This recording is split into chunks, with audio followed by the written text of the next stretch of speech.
If you enjoy these stories or this content, please join us on the Freedom from the Struggle podcast, where we'll continue our discussions on demons and spiritual warfare.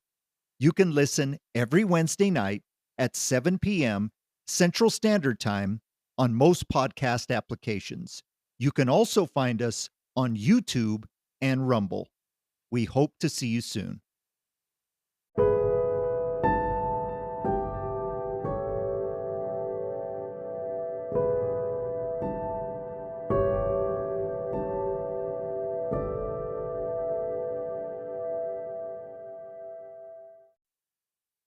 The Sacrifice, Chapter 1. Welcome Home. It was a beautiful winter day in the Denver suburb of Aurora, Colorado. In typical Colorado fashion, it had snowed about 8 inches 2 days prior. Now, it was a mild 60 degrees. In other words, it was a perfect day to move into a new house. Well, it wasn't necessarily a new house, but it was new to them. This rental home was the first home for this couple that was starting their lives together. All in all, it was a good day. Giovanni Dottavi and his girlfriend Bridgette Wilson were excited to finally move in together. They had been dating for approximately 5 months and had recently found out that she was pregnant. The pregnancy was unexpected, and there had been some difficult discussions about keeping the baby. Giovanni was a Christian, not a good one, but a Christian nonetheless. His faith did not allow him to consider an abortion. He was already carrying the guilt of having sex out of wedlock. In his thinking, 2 wrongs didn't make a right. Bridgette, on the other hand, was not opposed to it. She already had a son and had not planned on having other children. The initial conversations were turbulent, but they decided they would make a go at the relationship. This would include raising a new child together. Bridgette's son, Billy, was also excited to have a father figure and a new sibling. This was the family he had always wanted. Giovanni Dottavi was a 23-year-old man who worked as a mechanic. He was a hard worker, but was still very immature. He was the type of man that always had a girlfriend. In other words, he hated to be alone. His codependence was evident to everyone but Gio. He had fallen for Bridgette after a brief period of being alone. He loved the fact that she was older and had her stuff together. He admired that she was raising a child on her own. Bridgette Wilson was a 30-year-old divorcee with a very dominant personality. She was the type of woman that got what she wanted. When she had met Gio at work, she knew that she had to have him. She was a hard worker and did her best to keep a roof over the head of her son. She was also coming off a very turbulent relationship and had taken some time off from dating. She had some flings, but nothing serious. She and Gio seemed to have a lot in common and had a very intense relationship brewing. She was happy to be starting her life over with this younger man. Billy Wilson was 13 years old. He was a good kid who loved life. He was excited to have Gio as a father figure, although there was only a 10-year age difference. In a lot of ways, it made them closer. He was good in school and had a goal to one day work at his uncle's mechanic shop, the same shop where Bridgette and Gio worked. Gio and Bridgette made up their mind to find a nice neighborhood for Billy to have an excellent school to attend. Since they were combining incomes, they could afford a bigger house in a nice neighborhood to raise their children. They sought to find a rental property that could sustain them for a few years while they saved up for a down payment on their own home. Their 3-year plan included a new home and a wedding. Gio was internally struggling with living with a woman out of wedlock. He was not the best Christian in the world, but he was trying to get his faith back on track. His plan to find a good Christian woman who was willing to wait to have sex until marriage was squashed by his lust for Bridgette. He was not blaming anyone for what he considered a sin. He was fully responsible for his behavior. He just had some hidden shame that he did his best to keep from Bridgette. He didn't want her to feel bad for something he considered his fault. Bridgette, on the other hand, was raised in a Catholic home. She was the type of Catholic who attended church on Christmas and Easter. That was good enough for her. She did not attend church with Gio, although she did not deter him from going. She saw it as a good thing that her new boyfriend believed in God, even if he went to one of those weird churches. Gio hoped that one day she would attend with him. He trusted that over time he could show her the benefits of going to church. For now, they were simply happy to be together. The search for a rental home had been difficult. Their budget would not allow them to live in the area that they wanted. They had looked at several rental properties in their price range, but none of them seemed to fit. It was important for them to live in a neighborhood with a great school district. Gio had finally decided to look for a second job for them to afford the higher rent. Gio had gone to his boss, Randy Wilson, to let him know that he would be looking for a second job. Randy Wilson was Bridgette's brother, and he was accepting of Gio and their family. He had actually sat Gio down and asked him if he were sure that he could handle Bridgette. In most instances, the brother of your girlfriend is concerned for his sister. In this instance, he was concerned for his sister's boyfriend. They had always laughed at the Wilson family dynamic.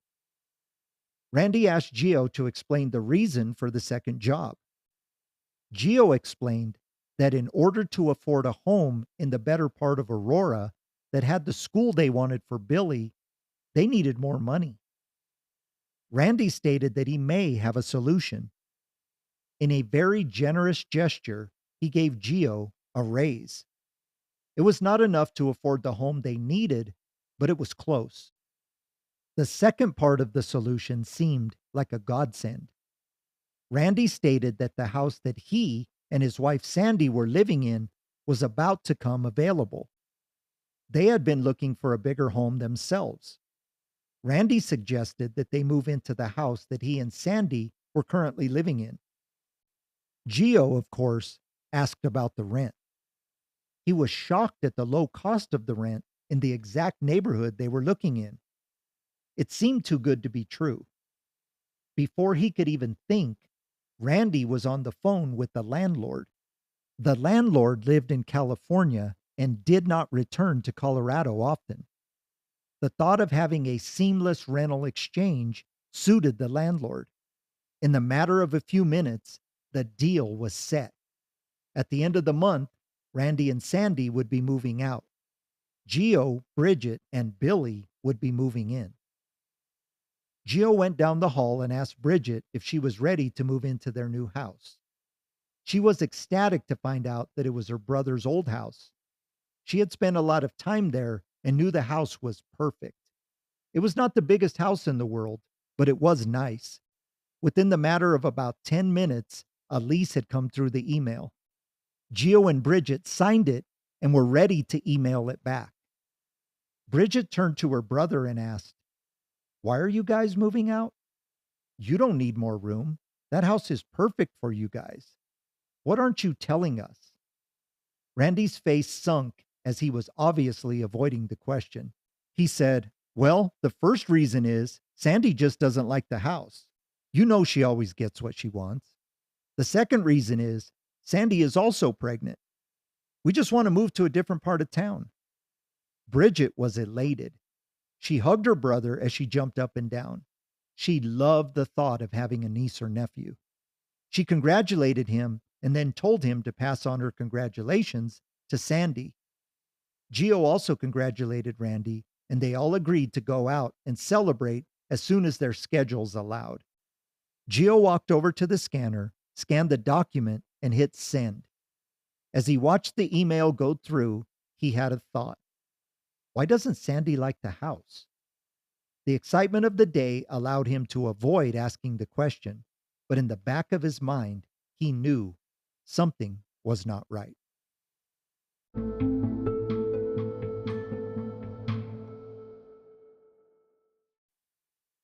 Moving day was chaotic. The early morning involved helping Randy and Sandy load their moving truck. This took until about noon. The second part of the day involved cleaning the house. Mysteriously, Randy and Sandy had to get on to unload at their new home, leaving Gio and his pregnant girlfriend to clean up the mess. Luckily, a few of Gio's family members and friends came to help. The cleanup took about an hour with everyone contributing. After devouring several pizzas, the crew was back to work. As dust began to settle, the final boxes were unloaded. Gio and his friend Carlo Pingiatori were caravanning to the rental shop to return the moving truck. Carlo and Gio had been friends for a long time. They had met during their freshman year in high school and had been inseparable ever since. With names like Giovanni Dottavi and Carlo Pingiatori, they were destined to meet. They were the only Italian kids in school, so it was inevitable. They both loved the Aurora area and had stayed close. Carlo commented on Gio moving up to a nicer part of Aurora as if he were moving to the other side of the planet. Gio said, "Are you serious? It's just like a 15-minute drive." The two laughed, knowing they would still have their Friday night poker games. The boys would have no problem driving to the new house on Nucla Way. They began to discuss how great it was going to be since the new house had more room. Gio informed him that he had not yet run the idea by Bridgette, but he didn't see it as a problem. Carlo said, "You better check with her first before you get too far ahead of yourself. She can probably take both of us out if we are not careful." This was both funny and true. Carlo's mood became serious as the truck continued to fill up. "You're going to think I'm nuts, Paisan, but that house is creepy." "What do you mean?" "I don't know, man. I just get a weird vibe in that place. When I was using the bathroom upstairs, I felt like someone was in there with me. I even looked behind the shower curtain just to make sure there was no one in there." Gio would normally make a joke about something like this, but he saw the sincerity in Carlo's eyes. "Well, I will pray for the house tonight and we'll see what happens. I can see if my priest can come by and do a blessing over the house. I know you're not Catholic, but what would it hurt?" Gio did not argue. He figured that Bridgette would be happy about that.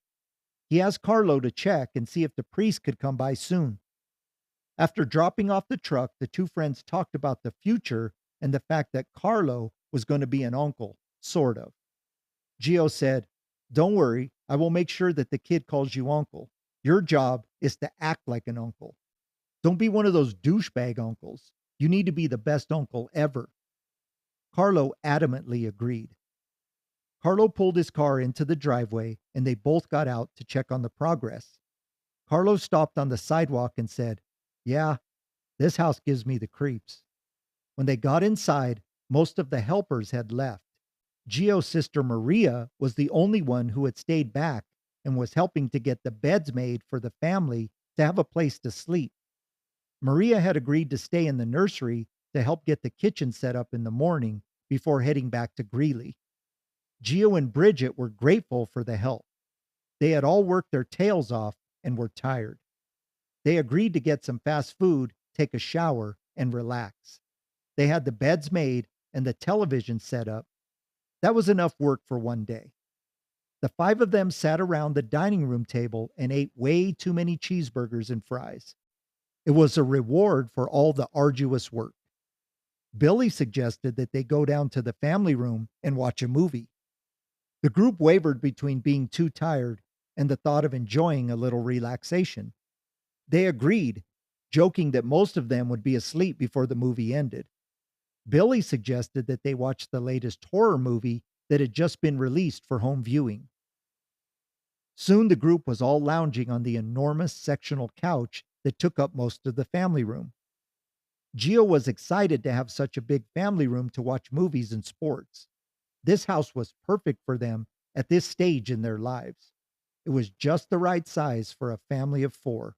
The layout was perfect. On the main level, there was a living room and a kitchen with a small dining area. Entering through the front door put you right in the living room. Continuing to the back of the main level led you into the kitchen and dining area. In the dining room was a sliding glass door that led to a small deck. When walking in the front door, immediately to the right was the exit to the garage. Just past the garage door on the right was two sets of staircases, one down and one up. The staircase leading down was only 4 steps and led to a large family room area. After coming down the stairs, a turn to the left would lead you to two doors. The left would lead you to an unfinished basement where the washer and dryer were housed. Straight was an enormous master suite. Upstairs from the living room led to a long hallway. Turning left down the hallway was the nursery. Directly at the top of the stairs was a large bathroom. To the right was Billy's bedroom. The only downside to this house was there was no bathroom on the main level. Guests would have to go upstairs to use the bathroom. The group all settled in as the movie began, and someone decided to turn all the lights off to intensify the horror movie experience. They all laughed at the thought of having the lights off. That would undoubtedly prompt some serious sleeping. The group managed to make it about a half hour due to some pretty scary parts of the movie. Soon, only Carlo and Billy remained awake. The movie was entertaining, but Gio, Bridgette, and Maria were simply too tired to make it to the end. As Gio slept, he felt a nudge on his left leg.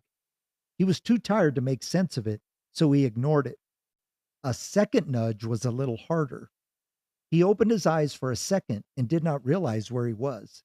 A quick glance around the room reminded him that he was in the new house. Then, a third nudge caused him to turn to his left. In the light of the television, he could see that Billy's eyes were the size of saucers. He assumed that the movie was scaring the young man. Billy whispered, "Gio, there's someone standing at the top of the stairs." Gio was still half asleep, so it took him a couple of seconds to make sense of the statement. He looked on the sectional and saw 5 bodies. That meant that no one else should be upstairs. Gio looked at the top of the stairs, and there it was. It was a human figure that looked completely black. He was unsure if his eyes were just seeing a shadow or if it was an actual person. He was trying to process. Sometimes a new house comes with new shadows and noises that will scare a new tenant. Was this one of those, or was this something to be concerned about? As he tried to make sense of it, he saw the shadow move slightly to the left. Now his adrenaline spiked. There was someone standing at the top of the stairs. He shouted, "How did you get in here? What do you want?" The shout immediately woke up the rest of the group. Carlo, who was dozing, was the closest to the stairs. He looked up and saw the figure staring down at them. By this time, Gio was up on his feet. He shouted again, "Who are you? What are you doing in my house?" There was no answer, so he went into fight mode. He was going to protect his family at all costs. As he started taking steps towards the staircase, the figure moved towards the front door. Gio made it up the small flight of stairs in about 2 steps. By the time he made it to the front door, there was no one there. Carlo was right behind him as they looked out the door to see if they could see anyone running. They even walked out into the driveway and looked up and down the block. They went back in the house, which was lit up by Bridgette, who was turning on as many lights as possible. As they walked back in, Gio saw the garage door to his right. He motioned for Carlo to be ready. He opened the door and turned on the light. There was a mess of boxes everywhere. They surveyed the garage, but no one was there. Even the door that led to the backyard was blocked by boxes. No one could have escaped via that route. They walked back in the house and searched every nook and cranny. They looked under the beds and in the closets. There was nobody there. Everybody's heart was racing as they all settled back into the family room.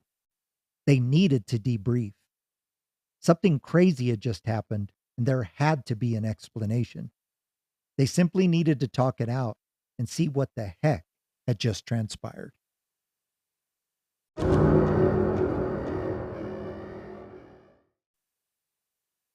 Gio asked, "Does anybody remember if we locked the front door?" Carlos stated that he was 90% sure that he did when he went out to his car to get his cell phone charger. No one remembered going outside after Carlo came back in. Because Carlo could not be 100% sure that he had locked it, they all assumed that a stranger had simply wandered into the house. Everyone accepted the theory, with the exception of Maria. Maria stated, "That was not a person. That figure was all black. There were no human features like a face or hands." The group argued with her. She said, "Why don't we do an experiment? Billy, you go stand at the top of the stairs and we will shut off the lights. Then we will see if what I'm saying is true." The group all agreed, assuming that the results would be the same. Billy turned off all the lights upstairs and the group all took their places on the sectional sofa.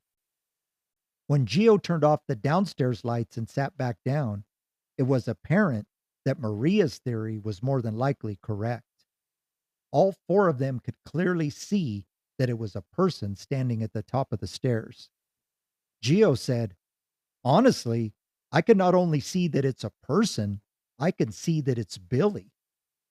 Bridget immediately turned on the light switch and the group sat in silence.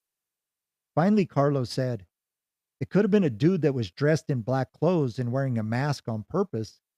Maybe he was going to rob the place and we stopped him."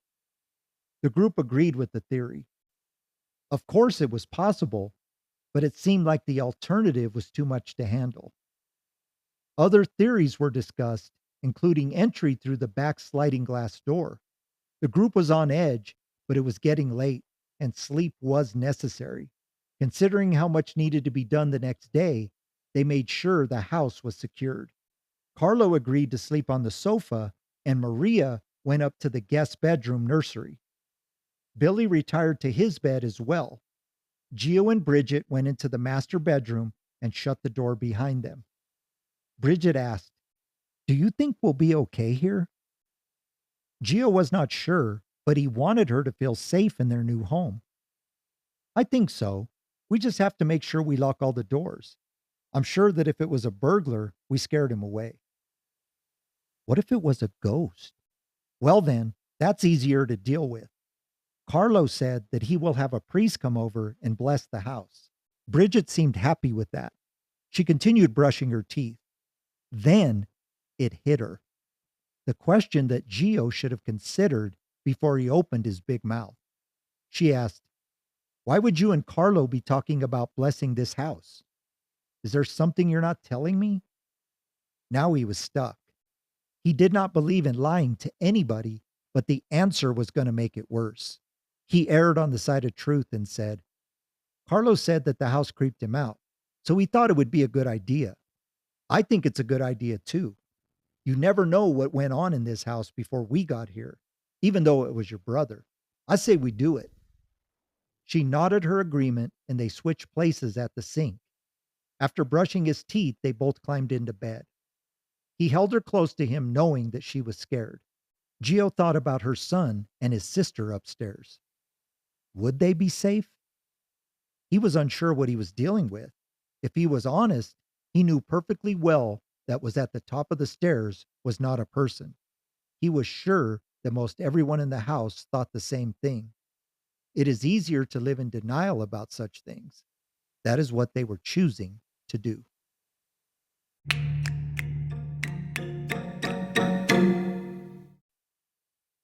At approximately 15 past 3, the entire house was woken up by a blood-curdling scream.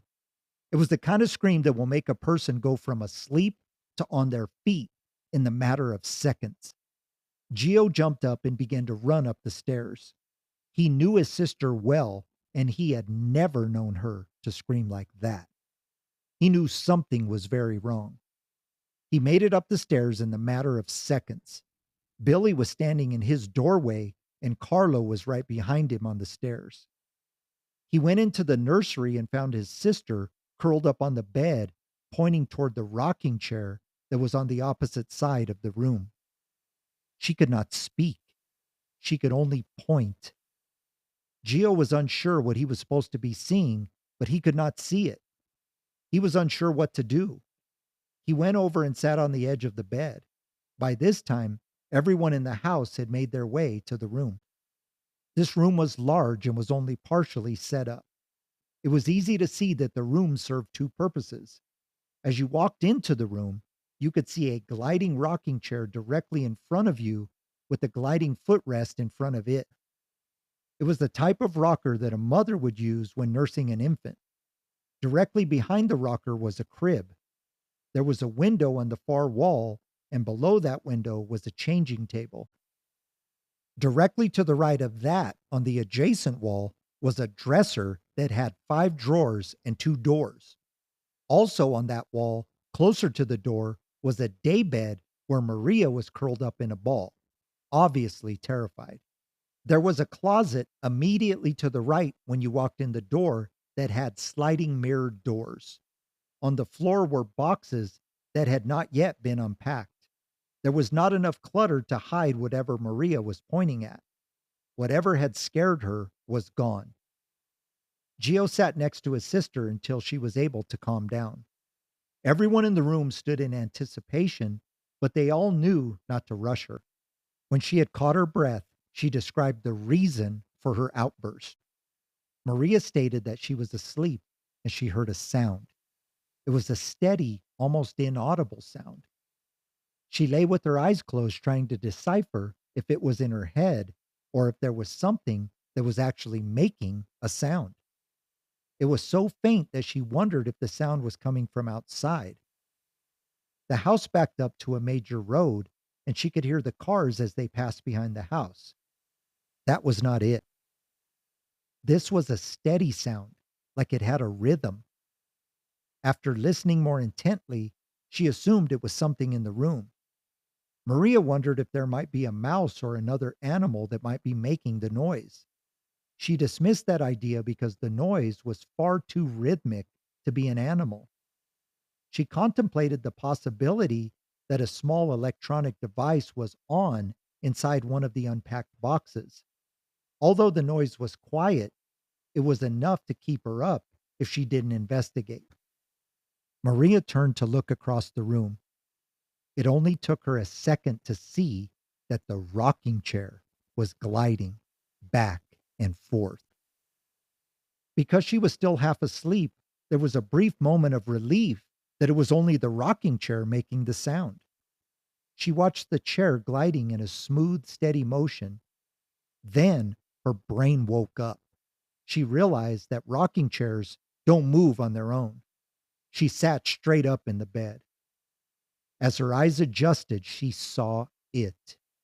She saw that black figure standing behind the rocking chair, pushing it back and forth. Although the lights were off in the room, the figure was darker than the darkness. She knew it was the same figure they had seen earlier. She tried to make sense of the figure. Was it a person or was it something inhuman? She asked, "What are you and what do you want?" In the fraction of a second, the creature moved from behind the rocker to the side of the bed. The creature leaned into her face and said, "I want the baby." This caused Maria to scream, which woke up the household. The figure did not immediately move when she screamed. It seemed to stare at her, enjoying the terror that it had inflicted. Then, right before Gio had opened the door, the figure simply moved back behind the rocking chair. As the door opened, she had maintained a line of sight on the entity. When Gio entered, the creature simply faded away. The group sat stunned as she told the story.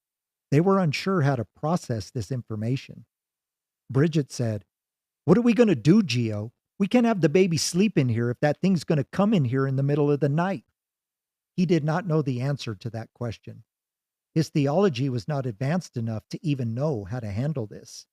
He had heard Christian ministers in his life speak about the demonic, but it was always in the context of influencing sin. He had never attended a church that actually talked about how to handle a demon that shows up in your house. He said, "Well, I think the first thing we need to do is pray. We all believe in God. We just have to pray that He protects us and removes this thing from our house. God will protect us. We just need to pray a lot and this thing will go away. The group agreed. So Gio said a prayer for God's protection. There was an obvious fear in the room. Even a non believer could see that there was no faith or confidence in this prayer. It was full of desperation and doubt. Gio then said, "We're going to get that priest over here and have him bless the house. We will do that tomorrow. In the meantime, let's just try to get some sleep and deal with this thing in the morning. Maria, why don't you just sleep on the couch downstairs? That way, Carlo is right there to keep an eye on things. Billy, you can sleep down there too. Once this house is blessed, we'll be all right." Carlo then spoke up. "Let's all go downstairs and talk. I want to say something." The group all moved downstairs to the sectional. Billy and Maria brought their pillows and blankets and found their spot to try and get comfortable. Once they all got settled, Gio said, "Okay, man, you have our attention. What do you need to say?" Carlo took a deep breath and then said, "I'm going to suggest something that goes against everything I believe in. This is serious enough for me to put my own crap aside." The group was now attentive, wondering what he was going to say. Carlo continued, "I think we should get a hold of that guy who was working with my aunt. You remember that family in Highlands Ranch that was on the news a few months ago? Remember the one where the daughter went crazy and killed the whole family? Well, there was a pastor there that night. Rumor is that he and his team were there to exorcise a demon and everything went wrong." The group did not interject. They simply listened as he went on. "I saw that pastor on television. He had been hit in the back of the head. He would not say anything, but I could tell that he is the real deal. He was trying to help that family and something went crazy. The crazy thing is that my Aunt Liz and her partner were there with him when it happened. I know my aunt. I could see it on her face. Something happened in that house, and it was not mental illness. I believe there was a demon in that house. We need to get on top of this before it gets that bad here." Gio said, "Why would you call that guy if the whole family died? He obviously sucks at being an exorcist." Carlo responded, "Well, he did save the youngest child in the family, and I saw later that he and his wife actually adopted that little girl. This dude is not a fraud. He really cares. I think we should at least get his opinion. He seems like the kind of guy that believes that he's supposed to help others. Oh, and one more thing. What impressed me is that he does not actually charge people to go into their homes to help them. I'm telling you, I got a good feeling about this guy." Bridgette said, "I think it's a good idea. What do you guys think?" Gio said, "Wait a minute. Just a few hours ago, we were talking about sending your priest over here. Now you're changing your mind? What is this about?" Carlo withdrew inside himself. Even though he and Gio had been friends for a long time, there was one area of his life that he had kept close to his vest. He was going to have to tell this family secret. He said, "Okay, I have to be honest. Just bear with me because this is a difficult part of my life." Gio said, "Take your time, man. Say what you have to say. You know I'm not going to judge you. We've been through too much together. There is nothing you can't say to us. We're family." Carlo nodded in agreement, but it was easy to see that this topic was very painful. The group was willing to let him take his time as he formed his thoughts. Finally, Carlo spoke up and said, "Well, let me tell you about my crazy family. My dad has one sister. Her name is Liz. She's a cop in Highlands Ranch. She's an enemy of my family. I haven't spoken to her since I was very young. My whole family has basically disowned her. She hurt us badly. When I was a kid, my dad was abusive. From what I understand, he was just like my grandpa. My grandfather was a strange man. Our whole family is Catholic, but my grandfather became a Christian minister. It was weird because he preached at everyone, but he was the biggest jerk ever. Our whole family just assumed he had gone crazy. I hear he used to beat my grandma, my dad, and my aunt pretty bad. He would beat them up so badly that they would have to go to the emergency room. The family didn't really get involved because back in those days, everyone just minded their own business. Well, Let's just say my dad and my aunt grew up and they took two different paths. My dad became a bad guy. He was an alcoholic and a drug abuser. He used to beat my mom up pretty bad, but he never put his hands on me. It was pretty bad, but we managed. My Aunt Liz, on the other hand, became a cop. She got a job as an Aurora police officer. She and my dad grew apart because she didn't like his lifestyle. One day, my dad was beating up my mom pretty bad. I was in my room trying to cover my ears with a pillow. I guess one of the neighbors heard the assault and called the cops. My Aunt Liz happened to be on duty, and of course, she arrested her own brother. I guess I can see that she had to do it, but that isn't the bad part. When my dad got to the jail, he told her that he needed to be in protective custody because there was a guy in there that he owed some money to.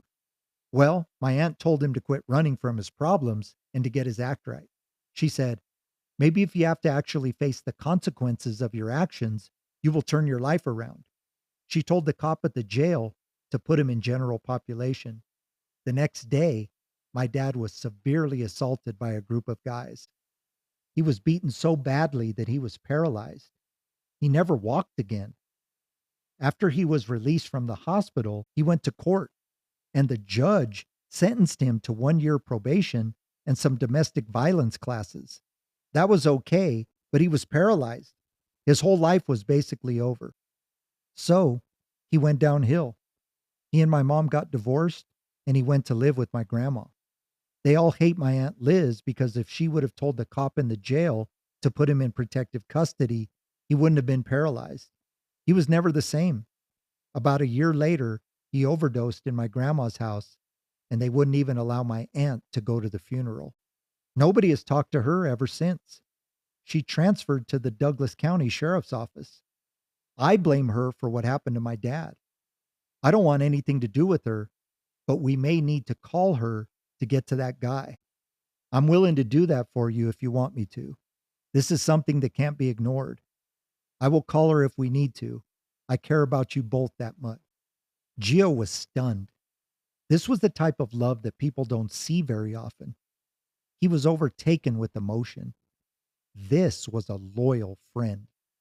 He said, well, maybe we can get that guy's number without calling your aunt. How about that? Bridgette suggested that they get on the internet and find the story. She assumed that it would give some clue on how to get a hold of this guy. In the meantime, the priest idea sounded good. Carlo agreed to call the priest and have him come over as soon as possible. The group decided to continue the conversation in the morning. It was already 30 minutes past 4. They made the decision to sleep in and work on putting the house together once they had gotten some rest. Billy, Maria, and Carlo went to sleep on the sectional. Surprisingly, they went to sleep immediately. Gio and Bridgette retired to their bedroom. They were also too tired to discuss this any further. Tomorrow was a new day.